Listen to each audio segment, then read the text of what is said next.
கொஞ்சம் ஒரு துருப்புடிச்சு இருக்கும்னு நினைக்கிறேன். ஆர்ச்சர் எவ்வளவு வருஷம் கழிச்சு வராரு. ஓகே T20 அது இதெல்லாம் ஆடுறாரு தவிர பாத்தீங்கன்னா, அந்த மேட்ச் ஃபிட்னஸ்ன்றது வேற. நீங்க நெட்ஸ்ல 4 ஓவர் போடலாம். நல்ல ஒரு பீக் ஃபிட்னஸ் இருக்கா மாதிரி ஒரு சிக்னல் கொடுக்கலாம் நெட்ஸ்ல. பட் மேட்ச்ல பாத்தீங்கன்னா நிறைய நேரம் லாங் லெக்ல ஸ்கொயர் லெக்ல நின்று நிற்பீங்க, மூச்சு வாங்கிட்டு இருக்கும், பந்தை துரத்த போறீங்க, திருப்பி நீங்க எந்த சமயத்துல ஸ்டெப் அப் பண்ணும், 3 ஓவர் ஸ்பெல்ஸ்ல அவர் யூஸ் பண்றாரு. சோ இதெல்லாம் ஒரு முக்கியமான விஷயம். விக்கெட்ஸ் கிடைக்காது, விக்கெட்டு கொஞ்சம் பிச்சும் பிளண்டடா ஒரு மாதிரி டல்லா இருந்ததுனால அவருக்கு எக்ஸ்ப்ளாய்ட் பண்ண முடியல. அப்கோர்ஸ் பிரைடன் கார்ஸ் இன்னைக்கு கொஞ்சம் சுமாரா போட்டார், ஆரம்பிச்சாரு.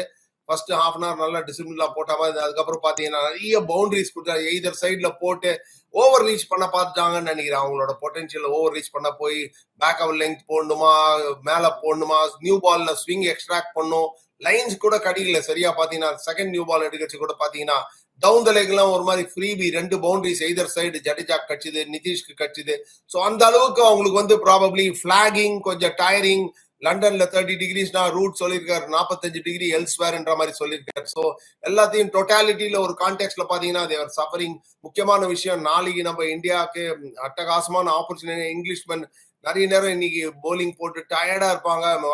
எப்படி எந்த அளவுக்கு ரெஸ்ட் எடுத்துட்டு நாளைக்கு அவங்க திருப்பி ஃபைட் பண்ண போறாங்கன்றது பார்க்கணும். இந்தியா கொஞ்சம் டைனி பிட் ஆஃப் அசெண்டன்சி இருக்கு. அந்த 1 ஓவர்ல ஒரு சின்ன சாம்பிள் சைஸ் தான். செகண்ட் நியூ பால் அட்டகாசமா போட்டு ஒரு மாதிரி விரட்டி விட்டார் பும்ரா. நாளைக்கு அப்கோர்ஸ் எல்லாமே ரெஸ்ட் எடுத்துட்டு வர போறாங்க.